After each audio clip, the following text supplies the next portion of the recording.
Vamos lá então, pessoal. Voltando às nossas atividades, com um pouquinho de atraso, para variar, né?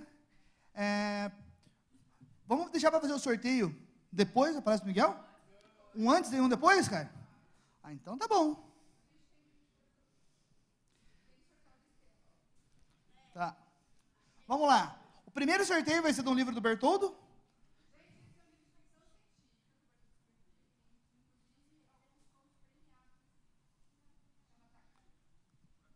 Tá. O livro do Bertoldo vai para o número 85.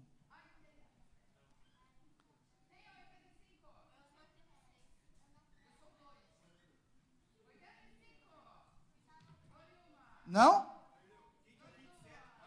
Foi. Número 14.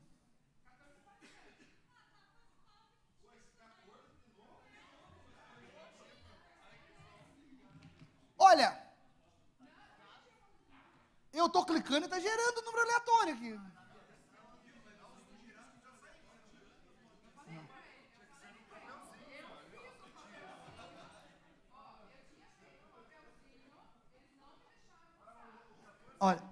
Olha, é que eu penso assim, se eu ganhei uma capivarinha, eu ficaria triste de não concorrer a um telescópio de Lego.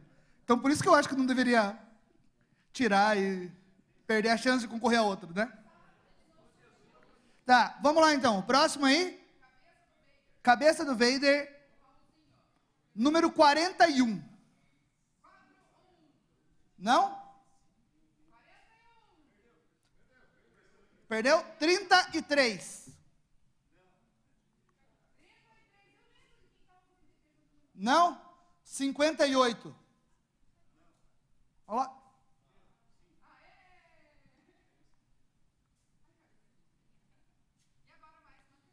E agora, para finalizar, mais uma caneca da Botanical. Ó, tô apertando um monte de vezes aqui no aleatório, só para... Parei. 92.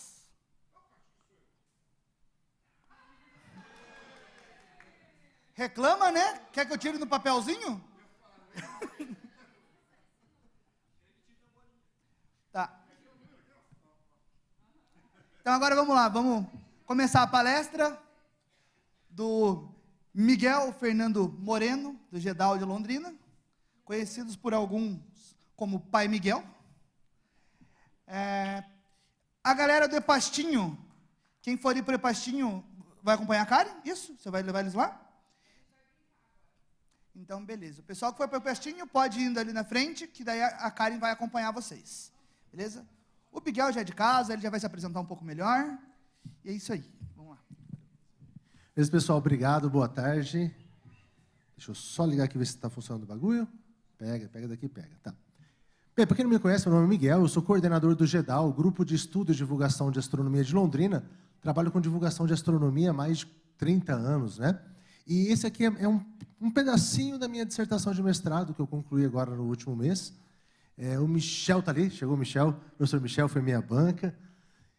E para falar um pouquinho sobre esse trabalho, né, astronomia da astrologia, então a gente tem esse nosso grupo, completamos agora no dia 16 de novembro, 25 anos de existência, a gente faz uma série de eventos, são mais ou menos 3 décadas de eventos de divulgação de astronomia, e em quase todos os eventos, você tem sempre quase as mesmas perguntas. Sempre que você fala sobre astronomia, invariavelmente a gente é questionado sobre alguma coisa relacionada à ufologia ou sobre astrologia. São 2 temas que, invariavelmente, as pessoas sempre perguntam para a gente que trabalha com astronomia, sempre acabam entrando nessa seara.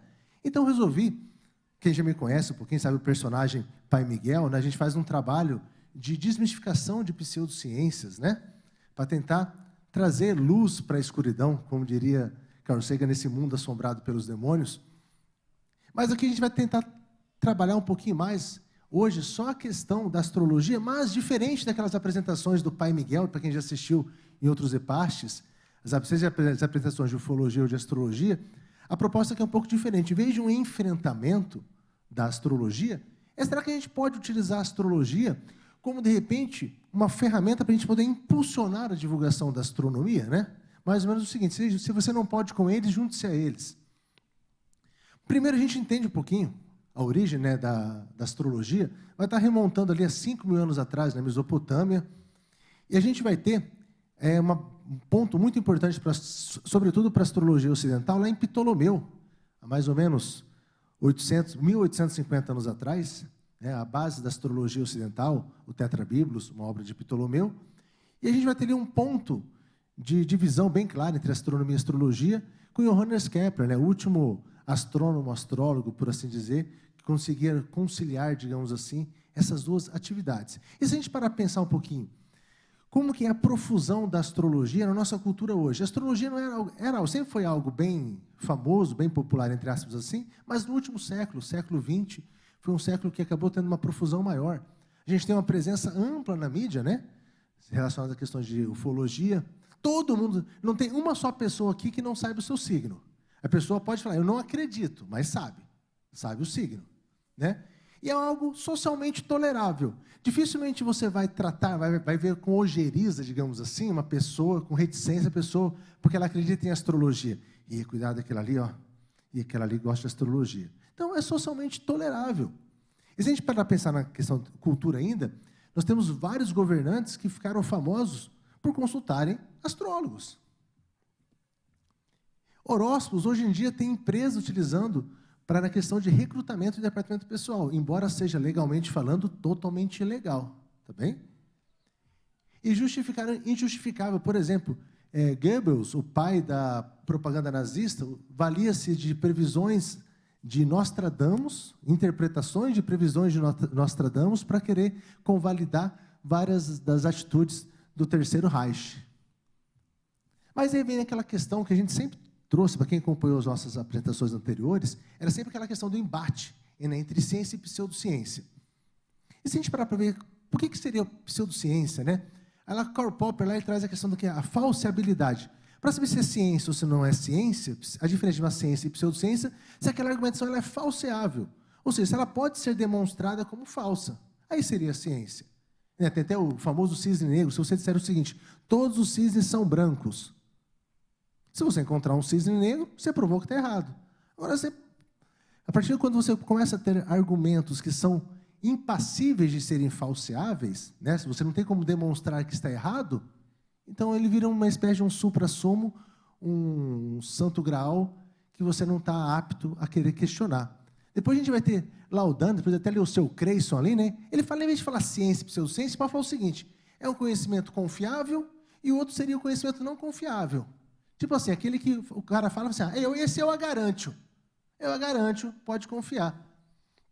E teve um cara bem interessante, o Shermer. O Shermer é um dos, se não me engano, ele foi o fundador da Skeptical Inquirer, uma revista de pensamento cético, bem bacana.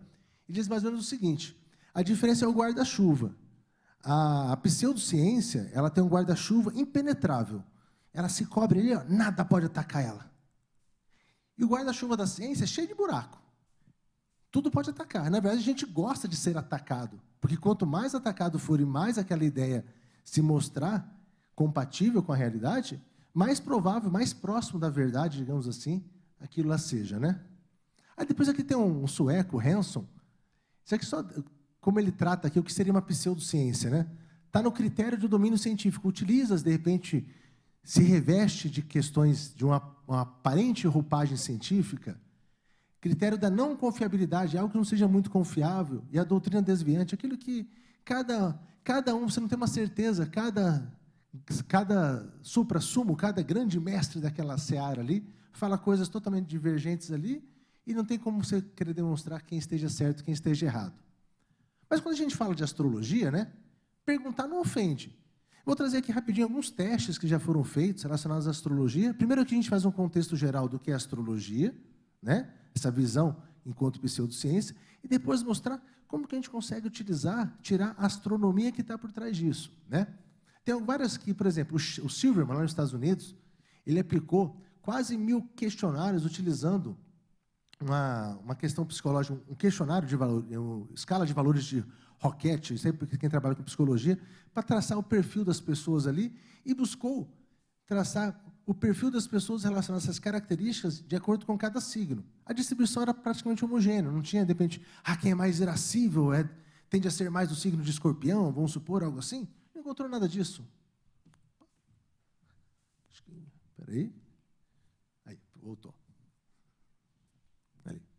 Esse mesmo Silverman, depois ele fez uma pesquisa que depois foi refinada ainda na Suécia, anos atrás. Ele pegou na década de 70, quase 3 mil matrimônios nos Estados Unidos. Sabe aquela coisa que o pessoal fala? Tal signo, Escorpião, é bom com Sagitário. Um exemplo, sei lá o que seja ali. Libra com Touro não vai legal. Ele pensou o seguinte, então, estatisticamente, deve ter um índice maior de matrimônios entre aqueles signos compatíveis e uma incidência maior, de repente, de divórcios entre signos incompatíveis. Conclusão dele? Nenhuma diferença. Quem é de Sagitário casa com quem é de Escorpião, de Touro, Libra e de Peixes, na mesma proporção e vice-versa. Depois, em 2020, na Suécia, pegaram quase 67 mil matrimônios para fazer uma amostra maior ainda. Resultado? Nenhum desvio. Nada que seja expressivo. Aí o Carson aqui, ele fez um teste duplo cego, foi bem bacana. Ele pegou quase 30 astrólogos e pegou uma série de voluntários. E fazia o seguinte, os astrólogos pegavam os dados dessas pessoas e faziam o perfil astrológico deles. Depois eles pegavam, para esses voluntários, entregavam 3 perfis feitos por astrólogos. O perfil que foi feito para a data dele, para os dados dele, e para os dados de outras 2 pessoas totalmente aleatórias. E ele tinha que falar assim, esse aqui parece mais adequado comigo. Teve um índice de acerto de 33%. É expressivo? É tão expressivo quanto um chute ao acaso. 1/3, acertou 1/3. Se a minha filha Estela, que foi lá para o pastinho agora lá, se ela fizesse a escolha, ela teria a chance de acerto ali de 1/3. E fez também a mesma coisa. Fizeram ali um inventário da personalidade. Um questionário bem complexo também que essas pessoas preenchiam sobre como elas eram. A questão da personalidade delas. Aí entregavam para esse grupo de astrólogos, pegava para o Maurício aqui. Então, Maurício, aqui está as datas de nascimento do Bertoldo. Essa aqui é a data de nascimento. E aqui tem 3 questionários ali, inventários de personalidade. Um que é do Bertoldo, um do Rafael e um do Matheus. Fala para mim, de acordo com os dados de nascimento do Bertoldo, e esses 3 inventários da personalidade, qual é o do Bertoldo? Qual está mais compatível com essa data de nascimento? Índice de acerto? 1/3. O mesmo que a Estela, minha filha, faria também um acerto. Aí tem a pegadinha do malandro, o Michel Gauquelin, lá na França, em 68. Ele tinha uma empresa, um grupo lá fazendo perfis astrológicos lá, utilizando computadores, que na época era novidade. Ele mandou os dados do Marcel Petiot, que era um assassino em série, morto na guilhotina, logo depois da Segunda Guerra Mundial, matou mais de 40 pessoas. Ele mandou os dados de nascimento desse assassino em série para um grupo de astrólogos, mas eles pensavam que eram os dados do Marcel Petiot, que era um cara muito... Michel Petiot, que era um cara muito, muito benquisto na França, um cara muito famoso, era um erudito. Então, o grupo de astrólogos traçou o perfil com aqueles dados de nascimento ali, de um assassino em série, mas eles pensavam que estava falando do Gauquelin, e fizeram um perfil todo elogioso, não sei o quê. E o Gauquelin pegou num jornal It, em Paris, ele fez um anúncio lá, seu grande perfil astrológico grátis, mande seus dados aqui, você vai receber um documento pessoalíssimo, vai ser específico para você. Mais de 100 pessoas mandaram e receberam esse mesmo documento, todas receberam o mesmo documento, que foi feito por um grupo de astrólogos, com os dados de nascimento de um assassino em série, pensando que era do Gauquelin, olha que rolo. Mas foi o mesmo documento, foi para 135 pessoas. Resultado, as pessoas diziam assim, o feedback depois, nossa, descreve perfeitamente acontecimentos da minha vida pessoal. A minha esposa disse, nossa, que sou bem eu mesmo, não sei o quê.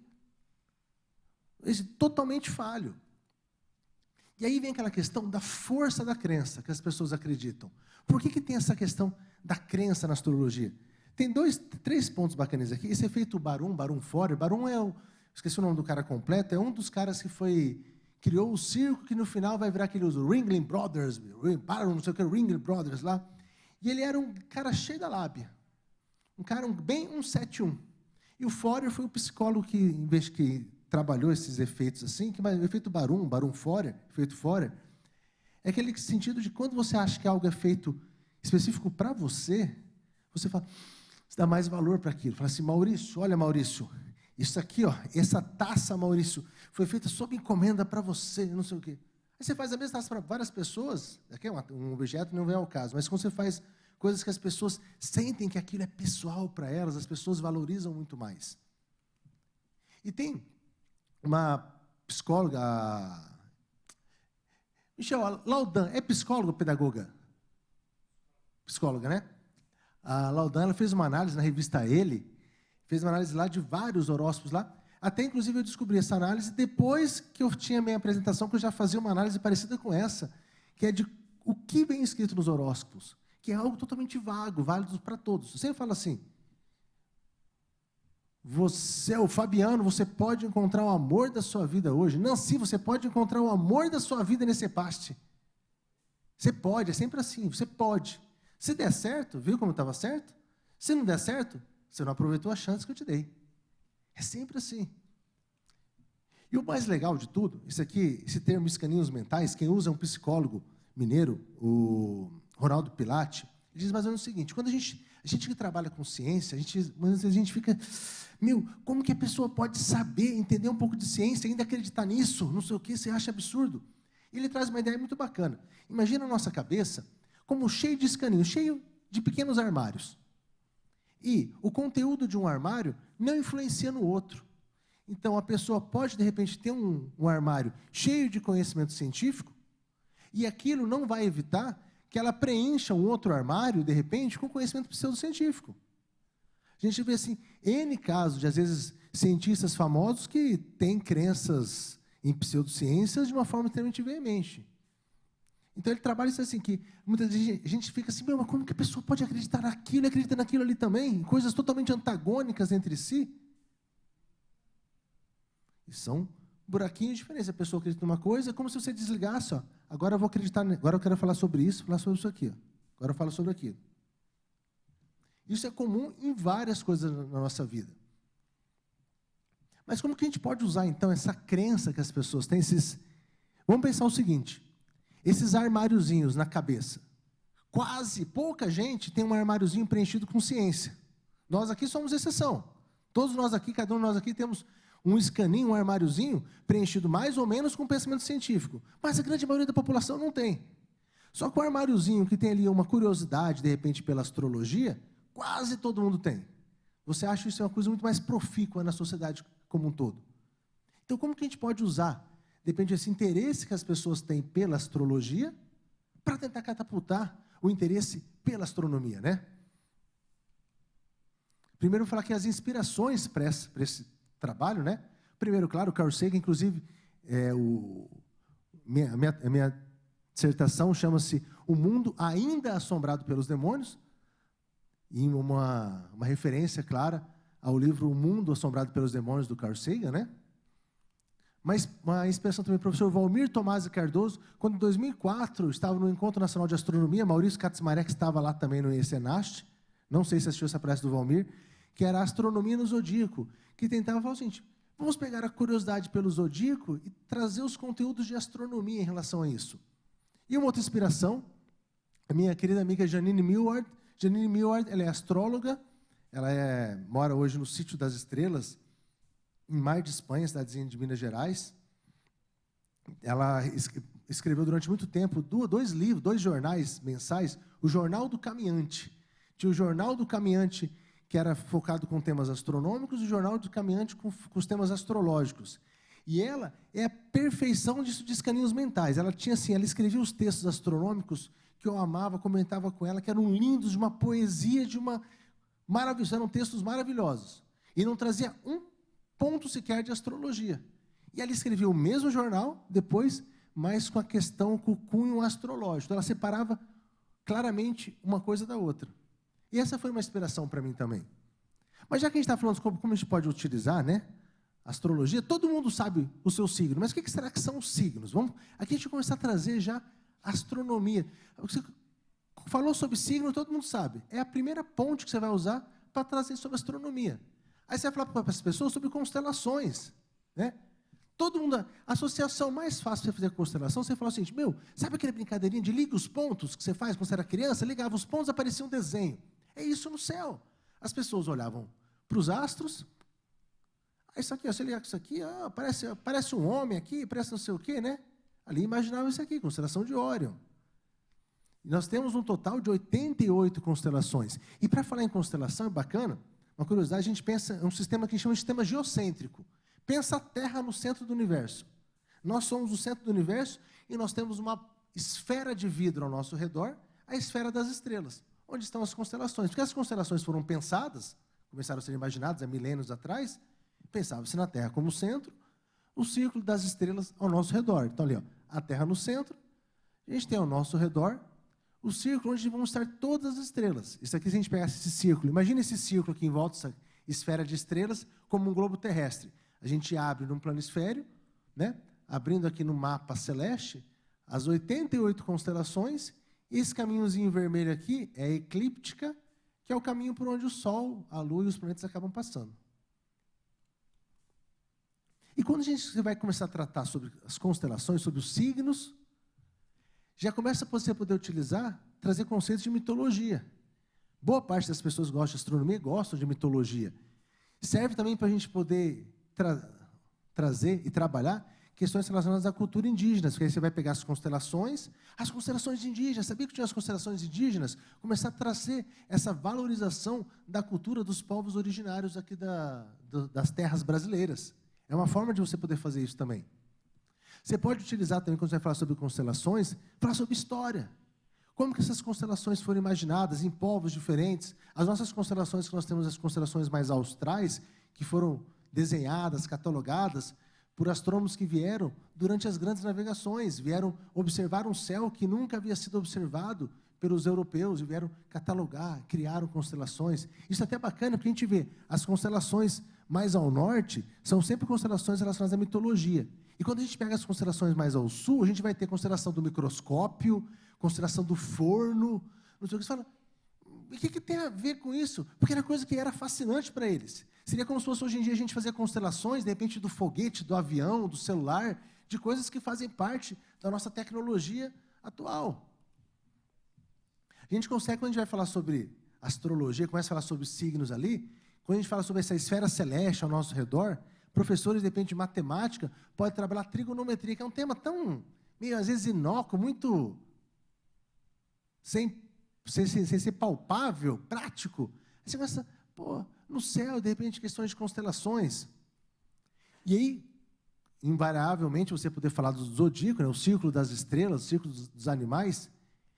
Isso aqui é legal. Mas essa imagem dá embora seja totalmente fora de escala, né, o Sol e a Terra aqui, mas para a gente entender o que é o zodíaco, então. Então, imagina, nós temos ali o céu repleto de constelações. E nós temos o caminho por onde o Sol, a Lua e os planetas passam. E essas constelações que preenchem essa região, nós chamamos de constelações zodiacais, do zodíaco. Então, imagina o seguinte, você está aqui da Terra, você olhando para o Sol, aqui estão as constelações, né, no céu. Da Terra, você olhando para o Sol, quando se fosse nessa posição, nossa, parece que o Sol está passando na frente da constelação de Leão. Ou quando a Terra estivesse aqui, olhando para o Sol, nossa, parece que está passando na frente da constelação de Sagitário. Isso é o signo. É a constelação por onde o Sol passa no instante de nascimento do indivíduo. Aí, quando você vai tratar sobre as constelações zodiacais, se você tiver tempo, você pode pegar cada signo, cada constelação, trazer a questão de mitologia por trás disso. Se quiser falar sobre astronomia, pode falar sobre cada constelação, o que tem para ser observado, de repente, aquela constelação. A pessoa fica, de que signo que você é? De Touro? Nossa, sabia que em Touro tem um aglomerado de estrelas chamado Pleiades? Nossa, não sei o quê. Lá está também a nebulosa do Caranguejo, uma supernova observada há séculos atrás, não sei o quê. Você pode começar a falar sobre conceitos astronômicos. Veja, você usou para poder fisgar o interesse da pessoa um conceito astrológico. Qual o signo que você é? Então, em momento algum você está falando assim, você é balela. Não, você sabia que o signo funciona assim? E nessa constelação de Touro tem isso, não sei o quê. Você começa a falar a astronomia, tirando como base a astrologia, né? Falar sobre Aquário, Peixes, Áries, Touro, Gêmeos, Câncer, né? Leão, Virgem. Cada uma tem sua história mitológica extremamente bela, muito bacana. Escorpião, Sagitário. Ali, né, todo mundo já sabe ali, relaçãozinha certinha dos signos ali, a data de início e término de cada signo. Aí, por exemplo, no meu caso, né, nasci dia 25 de novembro de 82, às 13h15, em Londrina, no Paraná. Então, era do signo de Sagitário, né? O Sol passava por Sagitário. Mas aqui, quem aqui não sabe o seu signo? De verdade, todo mundo sabe, né? Ninguém não sabe o seu signo. Mas, todo mundo que já ouviu falar de ascendente, quem aqui sabe qual é o seu ascendente? Uma pessoa. Mas quem aqui nunca ouviu falar em ascendente?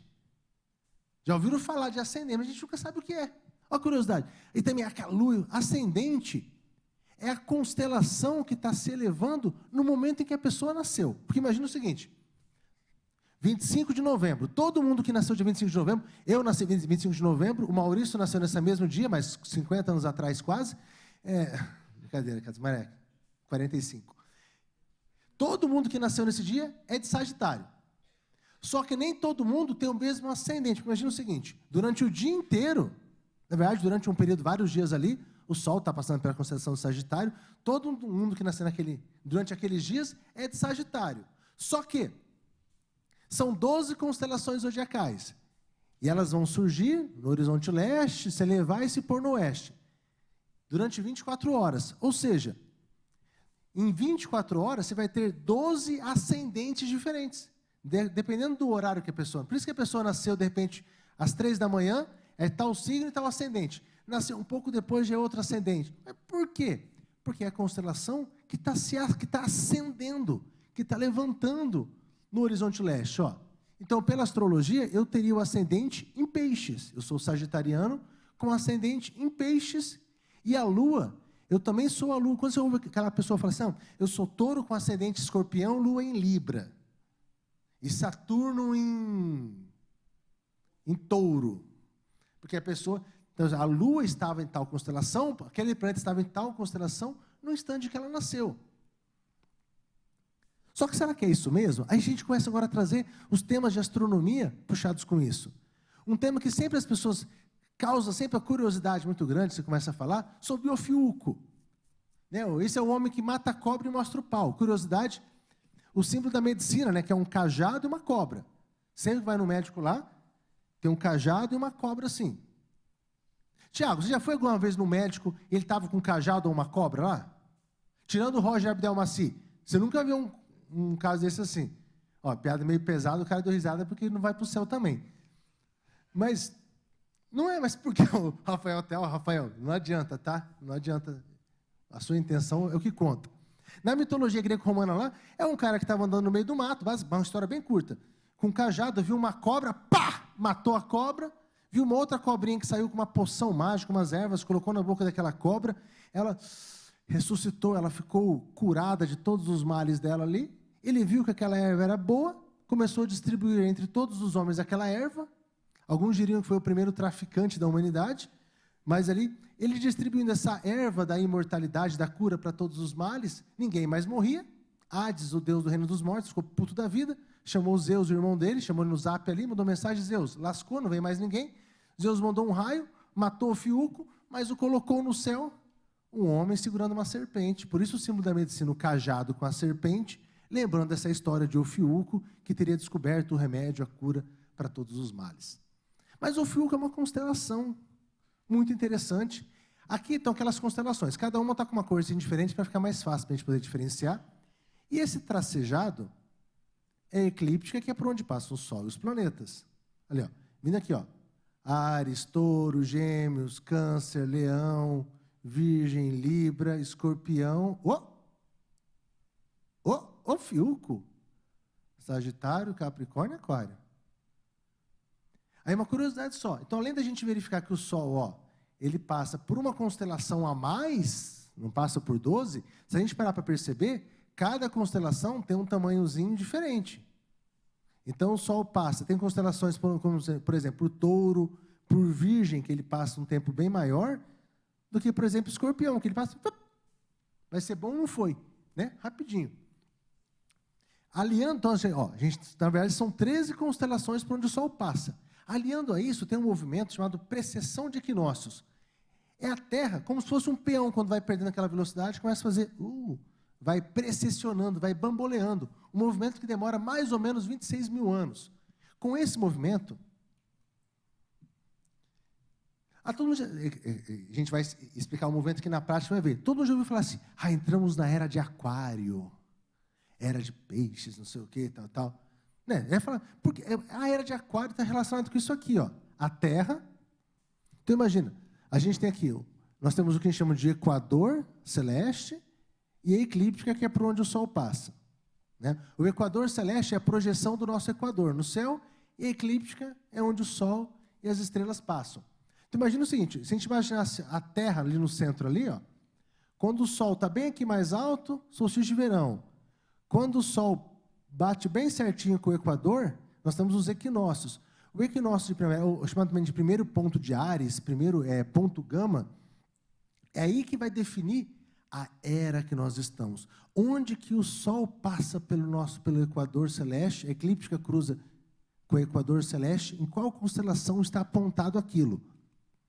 Com o passar dos anos, em virtude desse movimento que a Terra vai bamboleando, esse ponto, ó, ele vai passando por entre as constelações. Ó. Era de peixes, era de aquário, depois era de aquário, aqui, ó, era de Capricórnio, que esse ponto no céu vai estar na constelação de Capricórnio. Daí que vem as eras.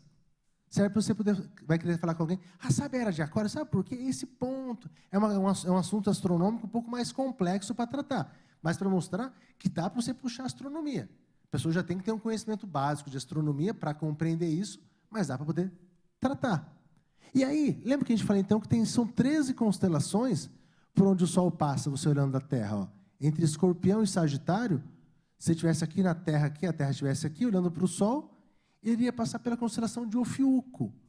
E se a gente pôr numa tabela, os 13, aqui eu pus como signo, as 13 constelações zodiacais por onde o Sol passa. Eu coloquei aqui a data de início e a data de término, ou seja, a data que o Sol começa a passar por aquela constelação e a data pela qual ele para, ele deixa de atravessá-la.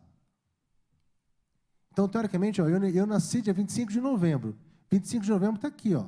Quando eu nasci, na verdade, o Sol passava pela constelação de Escorpião. Tem alguém aqui que nasceu entre 30 de novembro e 18 de dezembro? Você, Rafael? Ei, Rafael, então, quando ele nasceu, por isso que você lia os horóscopos nunca deu certo. Porque, na verdade, o Sol não estava em nenhuma das duas. O Sol estava na constelação de Ofiuco.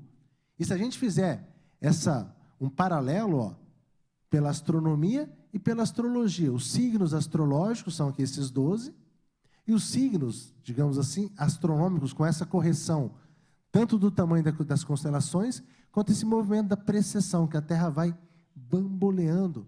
Então a gente consegue ver aqui, são mais ou menos pouco mais de 40 dias no ano que ainda batem. Aí se você pegar uma tabelinha dessa, colocar numa roda de conversa, roda de bar, de boteca, começar a bater papo ali, vai virar burburinho. Aí, não sei o quê, deixa eu ver, não sei o quê. Você começa a discutir temas astronômicos. Falar, você sabia disso? A forma de a gente tentar trabalhar temas astronômicos. Aí, tanto que se a gente fizer na prática, quando eu nasci, o Sol estava entrando em Escorpião, saindo de Libra, entrando em Escorpião. Quem estava elevando no horizonte leste era Aquário. E ali o Sol, inclusive, ó, ele estava saindo de Libra, estava na garrinha de Escorpião. Por isso que os horóscopos que eu lia não davam certo. Porque eu lia de Sagitário. Na verdade, eu sou de Escorpião, com ascendente em Aquário, não é ascendente em Peixes. E a Lua também estava ali, ó. Tanto que se eu pegar pela astrologia, vamos falar que o meu signo é de Sagitário, ascendente em Peixes e Lua em Peixes.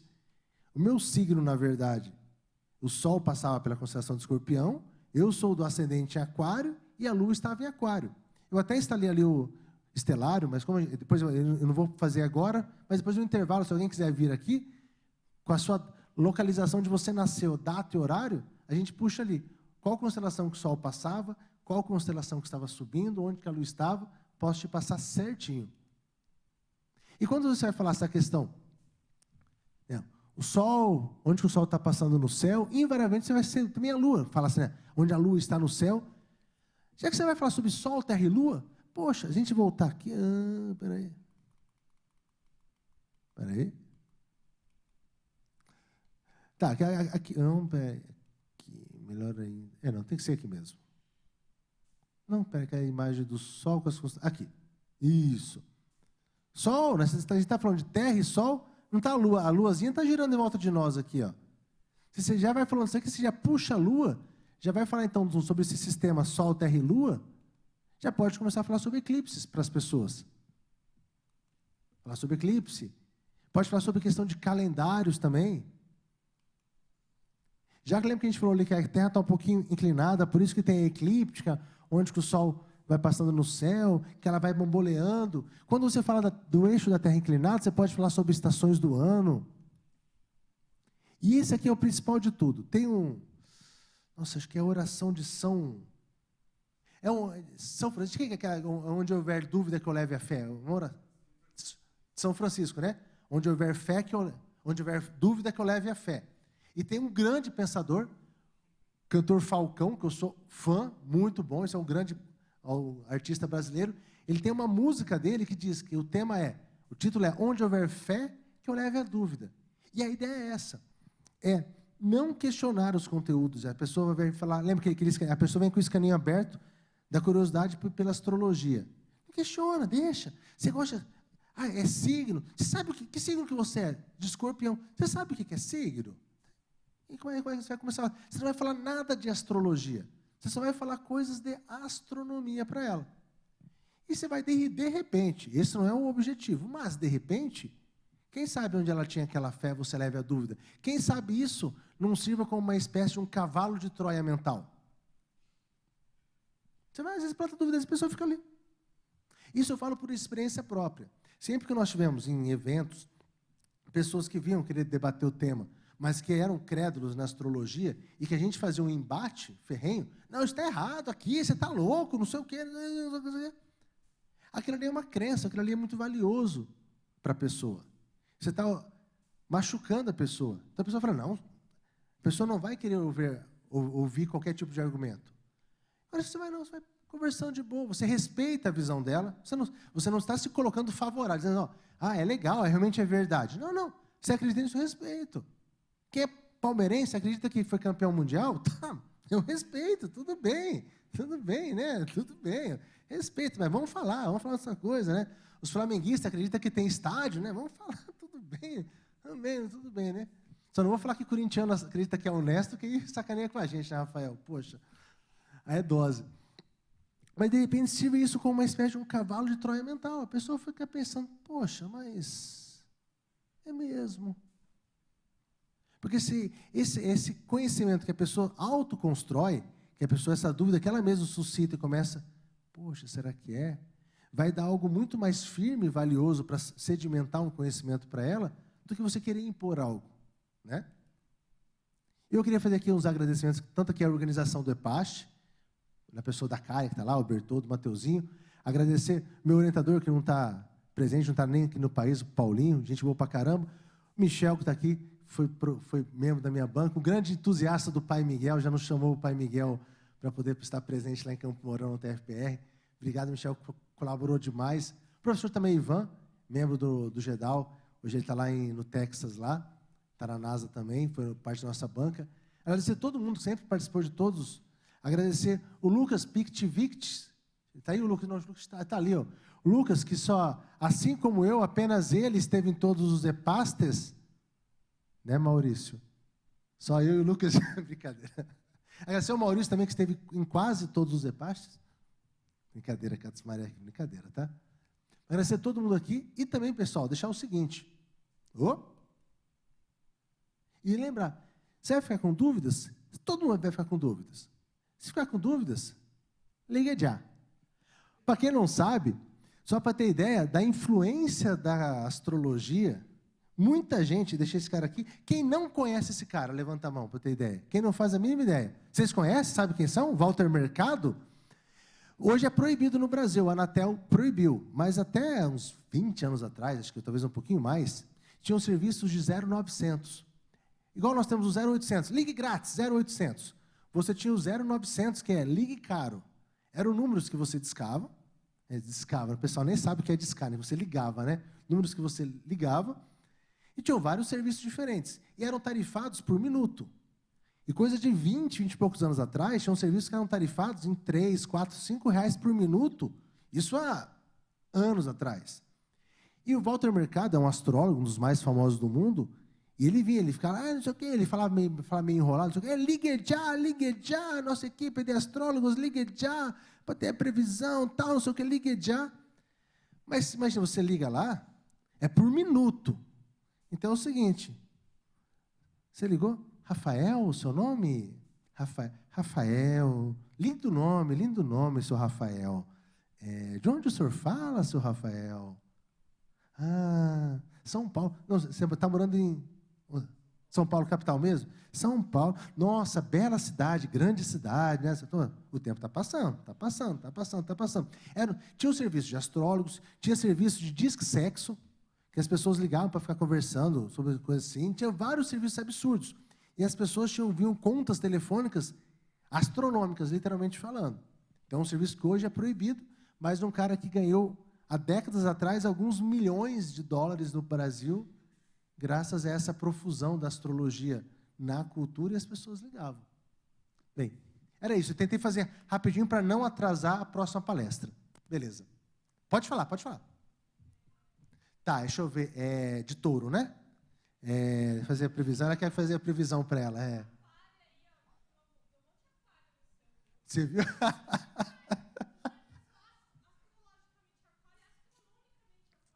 Bateu a data ainda? Então, algumas das datas que ainda batem, mais ou menos 15%, 13% do ano ainda bate, por causa daquela precessão de equinócios. Daqui mais ou menos 300 anos, já não vai ter mais nenhuma data que vai coincidir, astronomicamente falando, com a astrologia. Pode? Tá, uma amiga sua, uma amiga sua, o que aconteceu com uma amiga sua? Você fez uma amiga... Eu sou nova aqui no EPAST, mas eu vou ser ousada. Gente, eu trabalhei em um museu chamado Catavento, a gente tinha uma sessão de astronomia lá. E exatamente a gente aplicava essa sua palestra lá nas nossas mediações. E dava muito certo. E a gente fazia muita gente desistir da tatuagem que tinha acabado de fazer do signo. Mas eu queria trazer uma fofoca lá, que o monitor que ficava lá o dia inteiro atendendo o público, ficava caçando coisa para estudar lá no meio da sessão. E daí a gente criou uma hipótese lá na sessão sobre uma questão histórica na hora que a gente fazia essa mediação que ele trouxe. Sabe a bandeira do Brasil? A bandeira do Brasil, ela tem algumas constelações que eram símbolos, né, importantes da época, que eles queriam demarcar ali naquele período da proclamação da República. Só que a bandeira do Brasil demorou muito tempo para ser feita, assim, alguns dias, que ser feita bem antes, para poder estar pronta no período da proclamação da República, certo? E entre todas as constelações, lá tem o Cruzeiro do Sul, que é a mais famosa, mas a gente tem a constelação de Escorpião. E, de acordo com a astrologia, o dia da proclamação da República seria o dia do Escorpião. Do signo de Escorpião.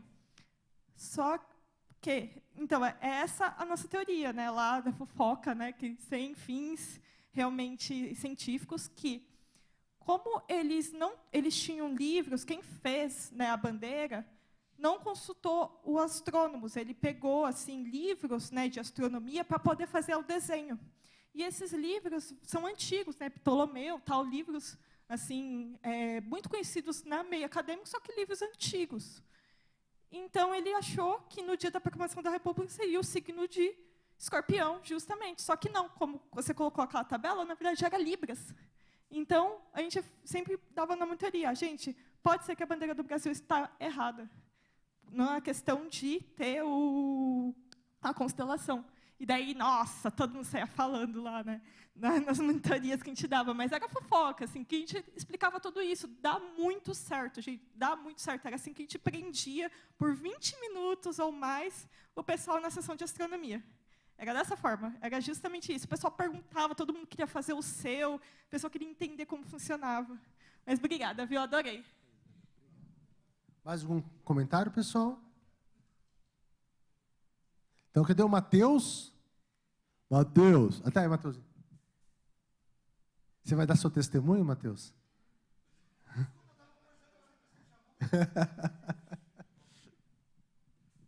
E, pessoal, e aqueles que falam, mas eu queria ver a palestra do Pai Miguel. A palestra do Pai Miguel tem no YouTube. Acho que foi do Epaste de Marialva. Foi no Maltê também? E Campo Mourão? De Campo Mourão? Tá, no canal da UTF de Campo Mourão, lá tem a palestra do Pai Miguel, que é um alter ego que a gente usa para poder fazer as apresentações. Beleza, então. Obrigado, Mateuzinho. Vai ter sorteio? É o carro agora? Vai lá. Número... Coincidência, né? Astrologicamente, meu número de sorte...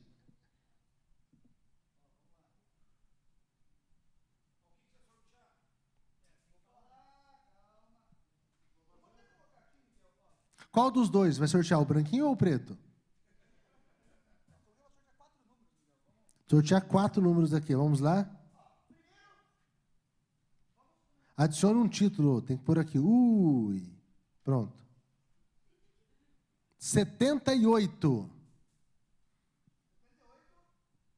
Não tá. 44. Astrologicamente, você está com sorte hoje. Lembra que eu falei que você podia ser o seu dia de sorte? É!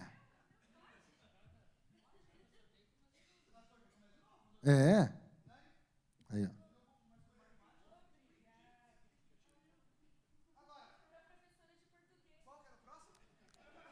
Não, qual é o brinde? Fala o brinde antes de eu falar. O brinde agora é o quê? A garrafinha? Não. A plaquinha com os rovers marcianos. Vai para o número 44. 44. Não, ali. Número 36. 36. Ah, foda-se. Eu digo, Digo, que pena. Que pena. Bloqueou.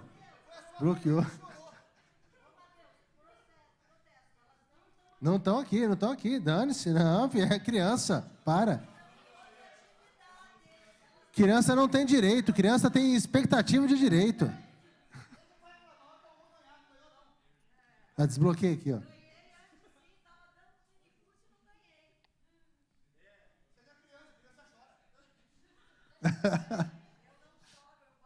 Oh, isso é uma ameaça, hein, Matheus?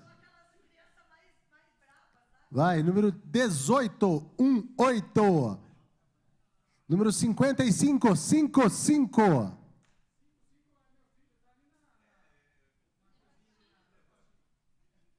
Amor, ele não está aqui. Vale ou não vale? Vale ou não vale?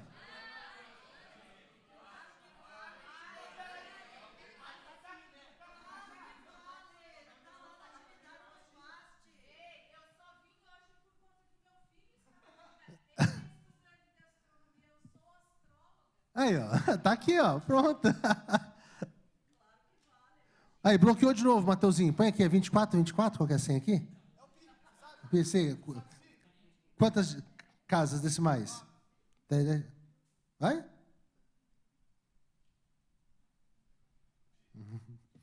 Número 97. 97 acho que não tem ainda, né? 97 não tem, 97. Número 19. 19 não veio, vai o próximo. Ah, não percebi. Bolsista.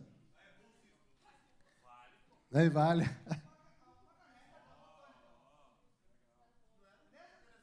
Aí. Tem mais, Matheus? Tem mais? Não, vamos agora para a próxima e depois sorteia mais na próxima. Quer chamar a palestra?